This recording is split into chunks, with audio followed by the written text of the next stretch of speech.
If you're from the Northeast, you've most likely heard of Lyme disease.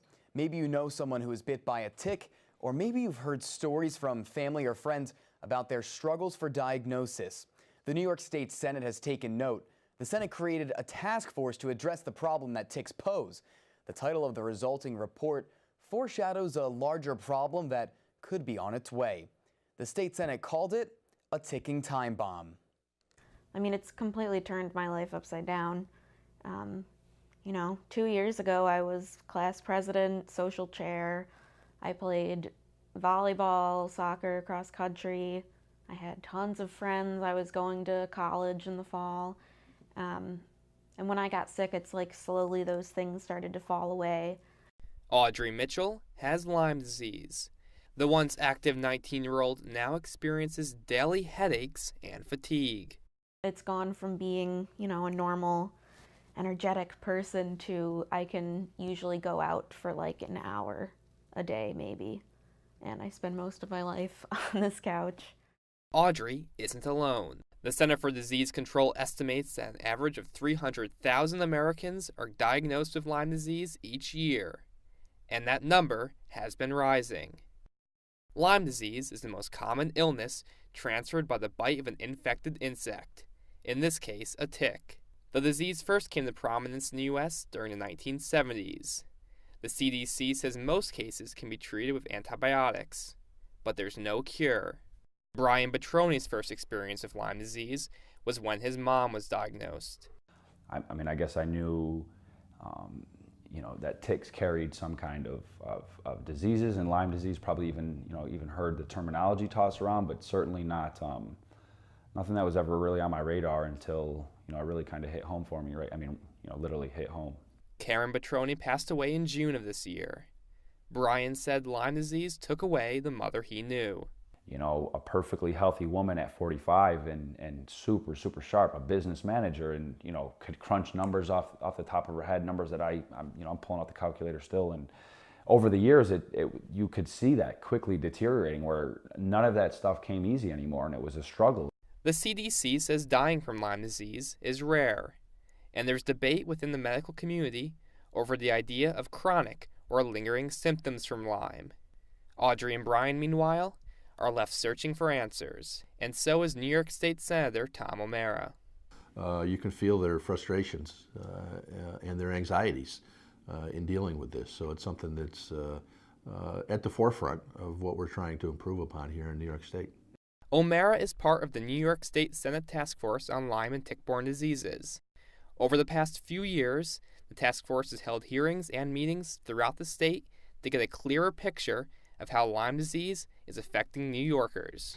These are public health issues that we need to make sure, first and foremost, the public is aware what they can do to limit exposure to these types of things, and try to help motivate and sustain the research going into these types of things.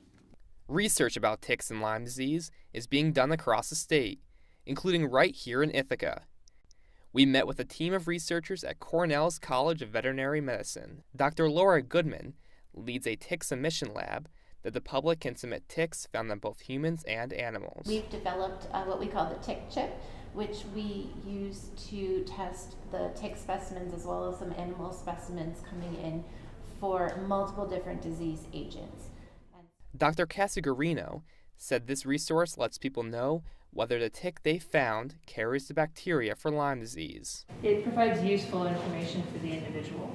And so if somebody finds a tick on themselves and that tick subsequently tests negative, it can give them peace of mind that that specific tick did not transmit disease. Dr. Manu Lejeune walked us through the life cycle of a tick. The adult tick lays the egg, and the egg hatches, and the larva emerges, and the larva would look for those rodents, and then they take the blood meal from the rodent, and along with the blood meal, the bacteria would also get transmitted. And the larva again develops into nymph, and nymph again develops into adult, and they carry this bacteria with them, and as and when they bite another host, then they transmit the bacteria. A common symptom after a tick bite is a bullseye rash around the infected area. Audrey, however, didn't even know she was bit. I never actually pulled a tick off my body, But, you know, the nymph ones are the size of like a needle point. So, you know, if I had one on the back of my neck, like I would never know. So I never found it and pulled it off. Audrey now travels to Albany each week to receive a special treatment she can't get anywhere closer to home. I've literally had a headache for 2 years.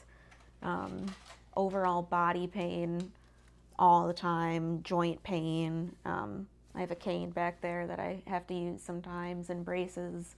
O'Mara said he's heard horror stories like Audrey's from constituents across his district.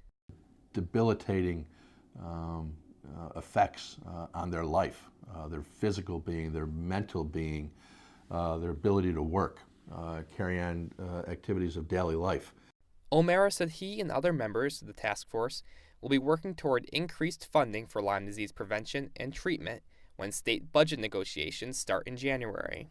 You know, we're putting pressure on to hopefully get the attention of the executive.